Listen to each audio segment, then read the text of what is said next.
Boas-vindas! Você vai assistir a uma das partes do desafio 21 dias de programação orientada a objetos. Se você quiser ter acesso a todas as outras gravações desse desafio ou de outros treinamentos, acesse o link da descrição.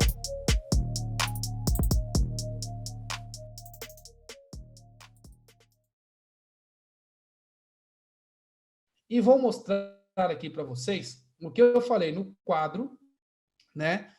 Agora mostrando diretamente no computador para ficar um pouquinho mais claro aqui também. Ó. Então, vou compartilhar minha tela. Beleza. Compartilhando ela aqui com vocês. E 1, 2, 3 e... voa lá. Então, tela compartilhada. Né? Vocês estão vendo aqui a minha tela do Torne-se um Programador. Lembrando que aqui ó, é a parte que eu estava falando aqui agora para vocês da comunidade fechada. Todos os detalhes você tem aqui em cursos-torne-se-um-programador.com.br. Outra coisa importante é aqui também, para você que entra no Torne-se um Programador e você que já é aluno, você tem aqui todas as características, ó, todos os cursos que estão disponíveis para você, só entrar e assistir, aqui você não precisa pagar nada, tá, gente? Ó, tá tudo aberto. Clicou, você tem aqui, ó, falando sobre todos os tipos, começando com lógica de programação, várias coisas, programação orientada a objeto, tudo de graça para você. Clicou, assistiu, tá? Basicamente assim. Clicou, assistiu, tá? Outra coisa que vocês têm aqui também é comunidade, o link que eu falei para vocês, para estar junto comigo aqui, né? Ou seja, você que chegou tarde, igual o Wellington que está aí, ó, quer ver a gravação, você pode entrar aqui na comunidade, que é como eu falei para vocês, tá?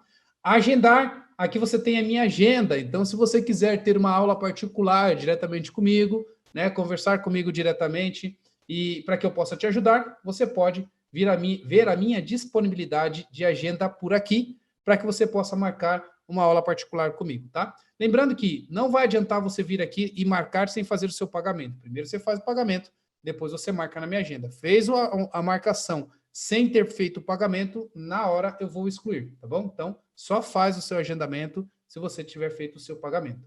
Aqui a outra coisa é o canal do YouTube, tá bom? Então, todas as aulas do Torne-se um Programador eu armazeno no meu canal do YouTube. Então, inclusive, ó, essa primeira aula de orientação a objetos está aqui sendo transmitida para o YouTube e tem diversas outras aulas aqui disponíveis para vocês, tá? Mas a organização aqui direto do site do Torne-se um Programador está bem melhor do que aqui no YouTube. Então, você tem todas as aulas do YouTube aqui no site de uma forma mais organizada também. Então, você pode acessar por aqui. E outra, aqui também você tem curso de outros parceiros que já gravou para o Torne-se um Programador, como, por exemplo, o Fernando, de Banco de Dados, como o Adrian, que gravou aqui o curso de PhoneGap, né? Aqui tem outros cursos aqui também de Titânio, que eu gravei um tempo atrás, né? Falando sobre aplicativo. Aqui tem HTML e CSS que a Camila gravou. Então, tem outros professores. Tem um PHP aqui que o Ackley também gravou. Então, aqui você tem mais conteúdos para vocês, tá bom? Show! E que mais, né? Agora mostrando para vocês a característica de um objeto, eu vou abrir para vocês aqui na realidade eu vou abrir 3 códigos aqui para vocês. Ó, vou abrir aqui o meu Visual Studio, tá? E vou mostrar para vocês aqui esse objeto aplicado na prática, tá bom? Então, ó, tá abrindo aqui o meu Visual Studio. Deixa ele abrir. Ó, abriu. Aí aqui eu tenho uma aula, por exemplo, que eu fiz aqui para o YouTube, que é uma API que eu construí aqui para que vocês pudessem ver, tá? Então, essa aqui está feito em C#, né?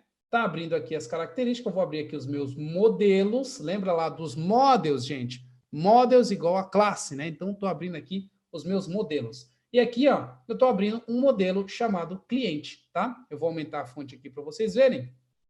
Então, eu tenho aqui, ó, um modelo chamado cliente, utilizando o Entity Framework Core aqui, né? Então, eu crio o meu contexto e etc. Nesse caso aqui, eu não utilizo o conceito de injeção de dependência, então, meu próprio objeto já faz a conexão com o banco de dados. Poderia ter algo um pouquinho diferente, ter uma abstração disso daqui, sim, mas nesse caso aqui eu estou usando o objeto diretamente, né? E tem aqui algumas características, né? Eu tenho o construtor dessa classe, né? Então, ó, lembra da palavrinha classe lá reservada? Então, tem aqui classe. Eu tenho aqui também um namespace, tá? Que é uma coisa que é utilizada também por algumas linguagens de programação. O namespace, ele serve como um conjunto de informações que você coloca para uma classe. Então, assim, se você tem diversas classes, você pode armazenar esse conjunto de classes em um namespace. Várias linguagens de programação têm isso também, tá? No Java, se chama package, que você pode utilizar, tá? E aí você tem, então, a classe, e dessa classe você começa a descrever. Então, tem uma classe de clientes, que ela tem aqui algumas propriedades, ó. Propriedade ID, propriedade nome, telefone, endereço. Teve um aluno aí que perguntou a diferença de propriedade e atributo, né? Ó, se eu colocar aqui, ó, uma variável desse jeito aqui, ó, int underline ID, o que eu estou fazendo aqui? Ó? Aqui eu fiz um atributo. Lembrando que o atributo ele não tem get e set. Ele não é uma propriedade. Ele é uma variável simples dentro de uma classe, tá bom? Então, para o C Sharp, um atributo é um atributo simples. Você não consegue tratar. Ele não tem funções como tem aqui a propriedade. A propriedade você consegue tratar os elementos diretamente, tá? Já em outras linguagens, atributo, né, e propriedade é a mesma coisa, tá bom? Então, aqui ó, você tem algumas propriedades dessa classe e aqui você tem algumas funções dessa classe. Então, tem uma função chamada buscar que retorna uma lista de cliente utilizando ali o Entity Framework. Eu tenho aqui uma outra função chamada salvar, que retorna o objeto salvo diretamente no banco de dados. Eu tenho uma ação chamada excluir, tenho uma ação chamada todas. A ação essa aqui é uma ação estática, que vocês vão entender o que é isso também, tá? E tem aqui algumas outras formas também de usar funções usando de uma forma diferente, fazendo uma conexão diretamente com o banco de dados sem utilizar framework, tá bom? O Lucas está falando aqui, ó, se eu quiser pagar só as aulas e não quiser entrar para a comunidade, como eu faço? Lucas, para você pagar só as aulas, você pode pagar o plano de R$ 24,99 por mês, tá bom? É só você entrar, pagou, você já vai ter acesso, tá bom? E o acesso você tem por onde? Aqui, ó, quando você é aluno do Torne-se um Programador, você pode entrar diretamente no site do Torne-se um Programador, você vai clicar aqui, ó, no Hotmart. Quando você clicar aqui no Hotmart, ele vai mandar direto para a parte de alunos, onde você vai digitar o seu login e sua senha, e aí, com o seu login e sua senha digitado, você tem acesso a todas as gravações, tá bom? Só as aulas aí para você, tá? É só você clicar diretamente aqui, ó, no site que você vai ter acesso, ou seja, você vai comprar pelo Hotmart, possivelmente, você vai ter acesso por aqui, tá? Beleza, então aqui, gente, são algumas formas no C Sharp, como é que você utiliza classe, tá? Agora eu vou mostrar para vocês aqui, ó, numa outra linguagem. Então, vou pegar aqui, por exemplo, deixa eu pegar essa daqui, ó. Eu vou mostrar essa daqui, mostrando aqui para vocês na linguagem Ruby, tá? Então, aqui, ó, ela utiliza um padrão, né, de codificação chamado MVC, e dentro desse padrão de codificação eu tenho aqui os meus modelos, ou seja, as minhas classes, tá? E vou abrir aqui ó, a classe administrador, tá? E essa classe administrador eu vou ter aqui algumas características. E olha lá que interessante, eu tenho aqui o objeto class aqui, né? O comando chamado class. E nesse comando class eu tenho aqui então o meu objeto que herda, né, de uma classe principal, classe essa que vocês vão entender também, a gente vai criar ali um framework, então vocês vão ver como que cria um framework ORM para vocês utilizarem, tá? Mas aqui eu estou herdando diretamente de um objeto, que é um objeto de um framework aqui. Eu tenho aqui algumas propriedades, ó. Uma propriedade has-many, né? O Ruby ele trabalha com o conceito de metaprogramação, então ele consegue, de uma forma muito simples, gerar algumas coisas aqui bem mágicas no seu código, né? Então, você tem aqui, por exemplo, algumas propriedades que eu estou falando, né? Por exemplo, vários administradores, vários treinadores, vários status, e você tem algumas ações. Fazer login, treinador aqui é uma ação, clubes é uma ação, admin é uma outra ação, fez relatório é uma outra ação. Então, tem diversas ações aqui que você tem nesta classe. Então, vindo aqui, olhando para orientação a objetos numa outra linguagem. Agora, usando aqui, por exemplo, o TypeScript, né? Usando o TypeScript aqui, você tem também algumas características, né? Para quem está mexendo com JavaScript, com Node.js, etc, né? Então, você tem aqui, por exemplo, ó, algumas características de classe no TypeScript.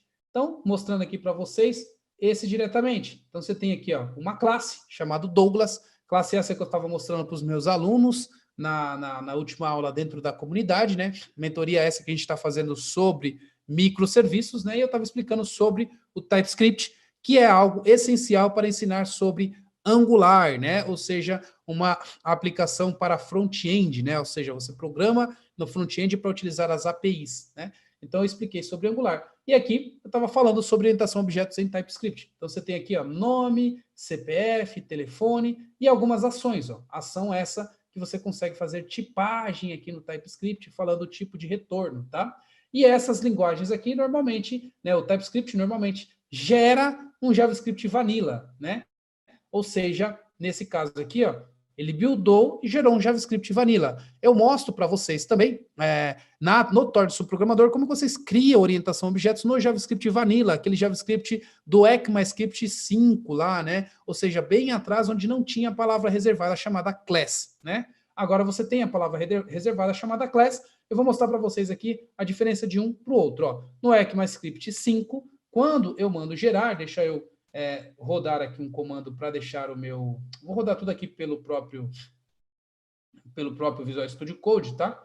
Então, eu vou mostrar aqui para vocês, rodando o meu TypeScript como auto-build, tá? E aí, ó, nesse auto-build eu tenho essa minha classe de aula, né? Ó. Então, essa minha classe de aula está aqui configurada e eu vou mexer nessa classe de aula para que ela possa buildar na versão mais nova do ECMAScript. Então, vou colocar aqui, ó, ECMAScript 2019, tá? Ó, salvei, ele vai buildar no 2019 e vocês vão ver que agora a palavra aqui de classe ela vai mudar, tá? Deixa ele estar detectando, ó, mudou.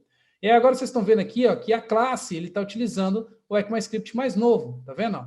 Eu criei uma classe que tem um método usado salvar. Então, a palavra classe, já no JavaScript, você consegue utilizar reservado mais para o TypeScript mais novo, né? O ECMAScript mais novo, né? Agora, se eu coloco o ECMAScript que tem ali todos os browsers, nem todos os browsers hoje em dia utilizam o TypeScript mais novo. Então, quando a gente compila no TypeScript mais antigo, que funciona para o IE, que funciona para diversos browsers, né? Ele utiliza dessa forma, ele cria uma função e dessa função ele faz um prototype aqui dos métodos que ele vai colocar, injetando, então, essas opções diretamente nessa classe que você criou. Então, aqui, ó, a leitura é um pouco mais complexa quando você está usando o JavaScript Vanilla. Por isso que eu falei que o JavaScript lá atrás não foi criado para ser uma linguagem orientada a objetos. Hoje em dia, na versão mais nova, ele está entrando, então, a figura da classe, das propriedades, dos estáticos e tudo mais, tá bom? Coisas que não tinha